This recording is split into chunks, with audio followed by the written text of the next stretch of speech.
di gusuran jurig Carpon Ki Umbara.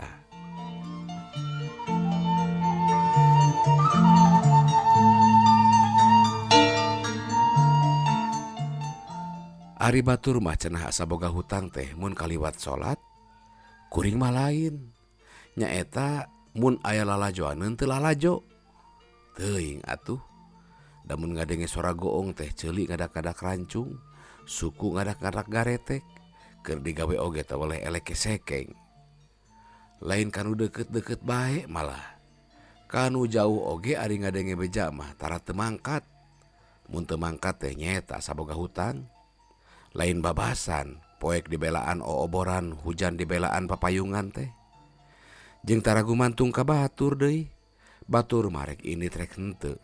Tara jadi soal, asal awak waras duit boga, ini tuh sorangan oge.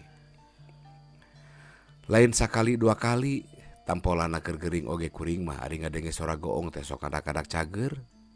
Teu aneh mun kuring diserebut lulutu, tapi kuring oge tara ambek dannya. Kawasna kuring resep lalajo teh lalajo wayang atawa pesta turunan ti aki. Aki ti bapa. Da eta wae kuring kungsi ngadenge bapa nyarita ka emak. Nya. Aya budak resep-resep teuing lalajo. Turun ka manehna meureun ka resep akina teh. Bejana aki mah jenatna komo, lian ti resep lalajo teh, resep ngibing, resep mabok. Si makna deui cenah aki mah anu punjul teh. Cek bapa sakumaha jagoan jeung bulu-budna jelema tara teu kokoplokan dipecareng ku aki maneh mah teuing ngaji naon. Kaharti mun bapa teu terangeun cecepengan aki teh da bapa mah ku aki dipasantrenkeun ti bubudak. Keur mah bapa ngabulubud leuleuger atuh maneh mah teu jadi kiai oge ngarti-ngarti kana agama. Ceuk aki ka bapa basami warang masantren. Aki teh teu damangna lila pisan. Nepi ka pupusna teh aya 3 taunna. Dina sakitu lilana ngan kuring anu langka absen ngemitan ari peuting teh. Anak jeung incu-incu nu sejana mah teu cara kuring. Ngaremitanana teh ngan ari katingal repot bae. Mun panyawatna keur aso, aki sok ngagelendut ngadongengkeun pangalamanana. Resep ngadange dongeng aki mah. Pitunduheun oge sok ngadak-kadak leungit. Teu cara ngadengekeun dongeng nini ngan raja ngan putri jeung putri we. Jeung sok tuluy ditungtungan ku papatah deui, matak bosen jeung matak ngakak heuai. Nu didongengkeun ku aki mah kabeh oge pangalamanana. Kayaning basa gelut jeung bagong, gelut jeung begal, dikoroyok ku limaan alatan parebut rongeng. Nyaritakeun resep ngibing, pokna mun aki keur ngeyer ngigel, kabeh nu gareulis neureuteub ka aki. Maren tadi ajak imut.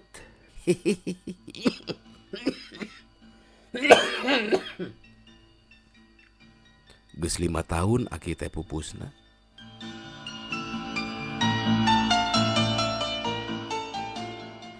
Bada Isa bulan kolot.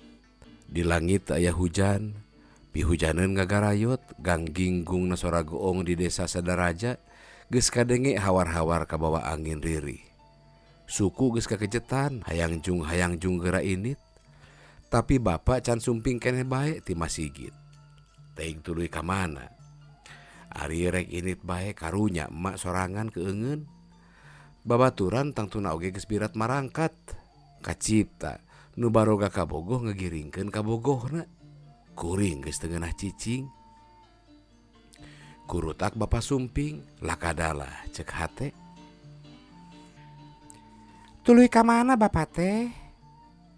Cek emak bari mang nyampaikeun sajadahna dina parantina. Nyeta tuluy ngalongo Ki Arma, ngadadak kering payah. Ki Arma teh incu aki keneh, anak bibi. Saenyana dulur kuring teh ngan kari eta-etana, da lanceuk jeung adina mah geus maraot. Malah bibi jeung paman oge geus teu araya di kieuna. Ari kuring puguh budak nunggal teu lanceuk teu adi. Kumaha ayeuna? Emak nanya deui. rada aso basa ditinggalkeun mah. Pesta di mana teh? Bangun rame-rame teuing. Bapak nanya ke kuring. Wartos nama pesta bujang di Sadaraja. Geuning teh lalajo. Ngantosan bapak. Da bapak mah moal lalajo. Emak keungeun nyalira. Sugan teh. Pokna deui bari brek calik dina kursi. Diuk heula kadinya. Bapak boga picaritaeun. Penting teuing atuh ceuk hate. Brek kuring diuk dina panuduhanana. Bareto kira-kira genep bulan sadugna aki maneh pupus. Bapak keur nagog di sisi balong. Teu kanyahoan ti mana jolna. Gigireun geus aya lalaki kereng pikasieunun. Manehna nyarita kieu. Kaula teh jauh ti Karawang. Cenah. Di mana di Karawangna? Cek bapak teh. Moal disebutkeun tembalna. Da teu kabeh jelema terang temah lebahna ari teu kawenehan teuing mah. Ngan bapak Andika di antarana nu geus terangeun teh. Jenatna ki barudak. Cek bapak teh. Nya cenah. Malah pangna ayeuna kaula ka dieu oge rek ngalah barang anu baheula diinjem ku inyana. Barang naon cek bapak teh? Da kula mah teu kapasrahan. Bener teu kapasrahan, omongna bari merong. Sanggeus bapak susumpahan eta jelema ngati-ngatikeun. Pokna teh, mun Andika bohong rasakeun ulah sambat kaniaya. Les semanehna teh ngiles. Teu puguh ka mana ngaleosna. Bapak lila ngahanang. Ari tadi sareupna waktu Ki Angga balik ti sawah. Cenah manehna papanggih jeung jelema make pakaian sing sarua hideung. Nanyakeun incu Aki Jaya. Basana terek diala cenah. Ari Aki Jaya teh kapan Aki maneh? Matak. Ya, ulah lalajo penting ieu mah sieun bisinya. Meg asa ditonyok angen. Kuring mah kajeun dicarek dahar saminggu batan dicarek lalajo mah. Da kaharti bapak teh nyingsieunan. Tapi lain ge incu Aki ari mundur ku singsieunan mah. Waktu bapak asup ka pangkeng, kuring ojengkang keluar, bari ngarawel batre nu digantungkeun dina bilik, mangkat lalajo.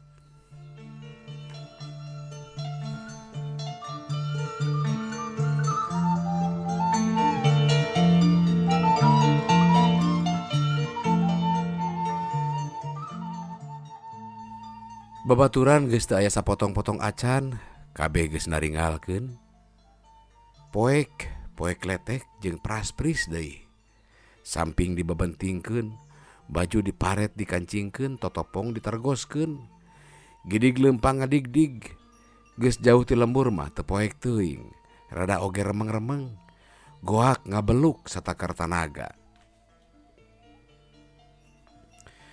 Pohara atohna katingali remeng-remeng di hareup aya nu ngarungkug kaditukeun. Nyai disorot ku batre jauh keneh. Kuring gogorowokan menta di dagoan, tapi teu aya nu nembalan jeung terus bae laleumpang. Bari ceceleuweungan beluk leumpang beuki digancangan hayang gara-gara nyusul. Beuki deukeut, jep kuring eureun tetembangan. Lantaran kadenge hawar-hawar sora nu jejeritan menta tulung. Bari nyorotkeun batre terus dereng-deng kuring lumpat. Geus deukeut pisan katingali tina caangna cahaya batre. Jelema duaan marake pakaian hideung ngabebeteng nu teterjelan jeung jejeritan tulung-tulungan. Teu sak deui nu keur dibebeteng teh Ki Arma dulur misan kuring. Pudigdig kuring amek, nyai-nyai batre ngacongan beungeut nu ngabebetengna. Masya Allah. Barosongot, halisna karandal, panona balaleer beureum, pada nyarakal papentung. Katingali Ki Arma dibakutat ku rante nu ting baranyai herang. Bareng jeung bregna hujan kuring narajang, habak papentung kana sirah, lang kapoekan. Teuing sabaralilana teu inget teh. Inget-inget awak ngahodhod, pakaian rancucut, hujan geus raat di langit bentang ancal-ancalan. Malah bulan oge geus tembo ngalemeng sagede sisir.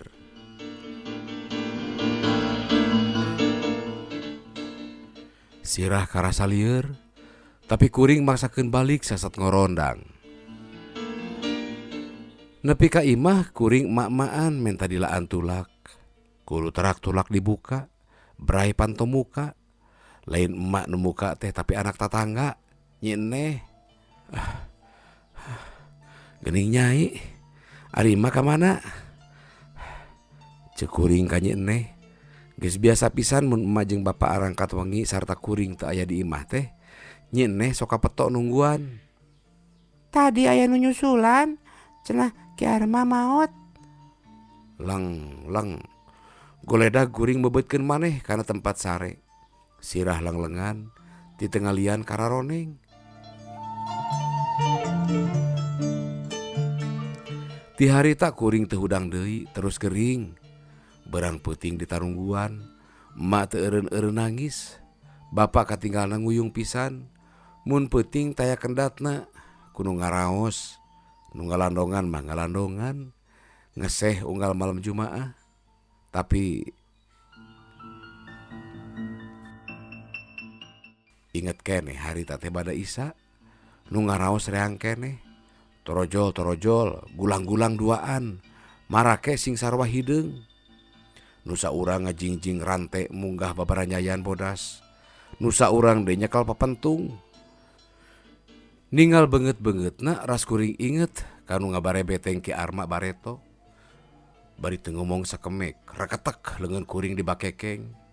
Kuring adug-adugan jeung jejeritan ge teu dipalire. Kededeg kuring digusur kaluar.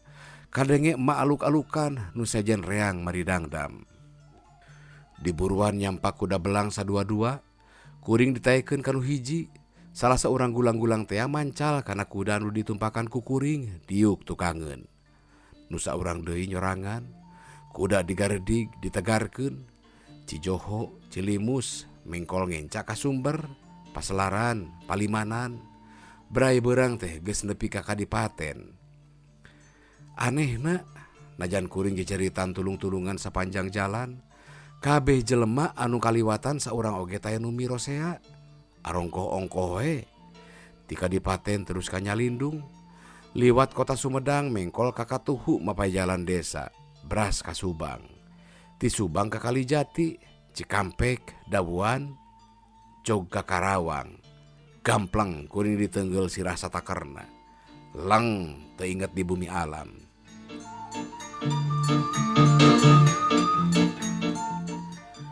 Inget-inget geus dirariung ku jelema-jelema anu teu warawuh.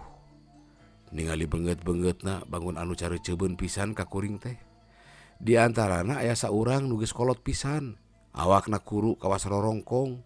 Jeung tina palebah cungcurunganana terus-terusan merebay getih. Ana gerem teh nu gigireunana ngagerem persis sora maung. Si laing teh bener, incu Aki Jaya. Bener? Temal kuring males tegeug. Nyaho kasih Sarni. Nyaho? Bibi kami, tapi geus maot. Nyaho kasih Nata. Nyaho? Salaki Bibi Sarni.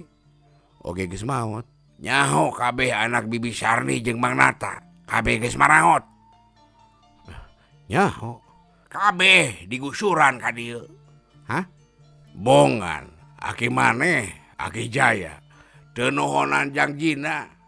Nah janji naon Aki kami teh? Ayeuna oge maneh digusur ka dieu. Manehna teu mirosea pertanyaan kuring. Moal dipulangkeun deui.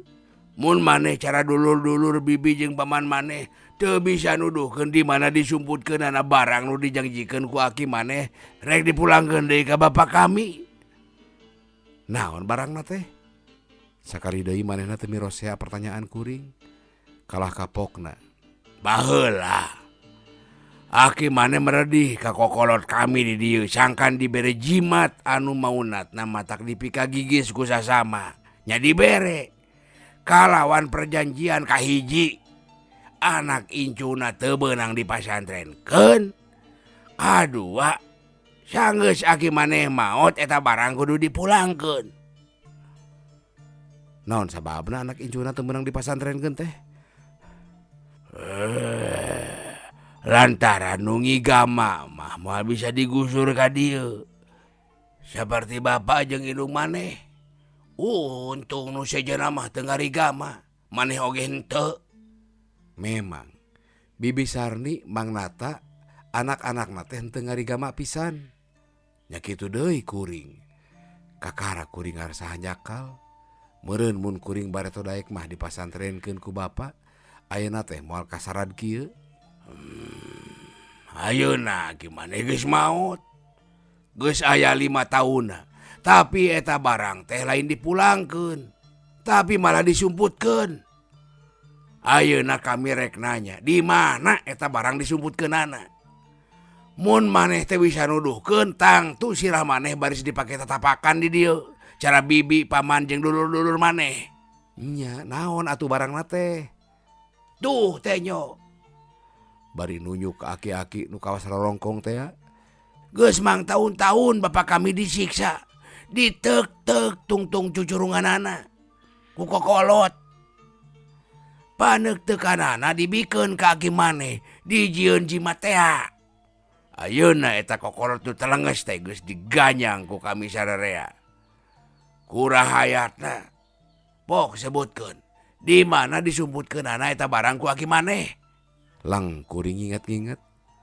Tapi asa tacan kung sinenyo aki kagungan jimat anu kitu. Cenah tungtung cungcurungan. Boa-boa. Tungtung cungcurungan kitu mah buntut. Ras kuring inget, memeh pupus teh aki maparin iteuk ka kuring. Saurna, sumputkeun sing buni. Teu nyaho ari nu kitu mah. Tembal kuring. Aya sote nu dibe barang disumputkeun teh iteuk. Iteuk naon?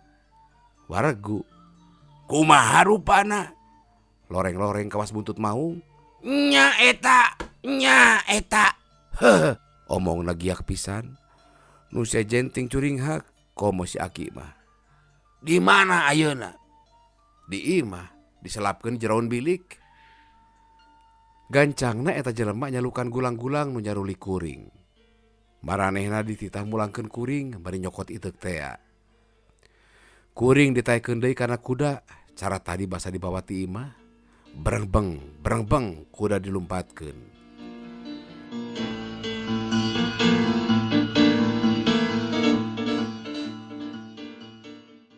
Nepi ka imah kasampak waruga kuring geus digojodkeun nyang hulu ngaler bari pada nyaleung cerikan.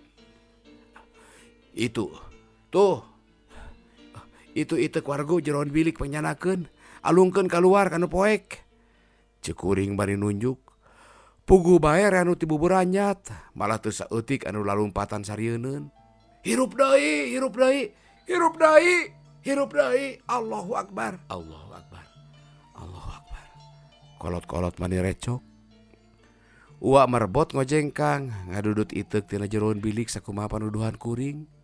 Tuluy dibawa keluar, dialungkeun. Subhanallah. Aya nu nyanggap tinu poek. Pokna kanu araya.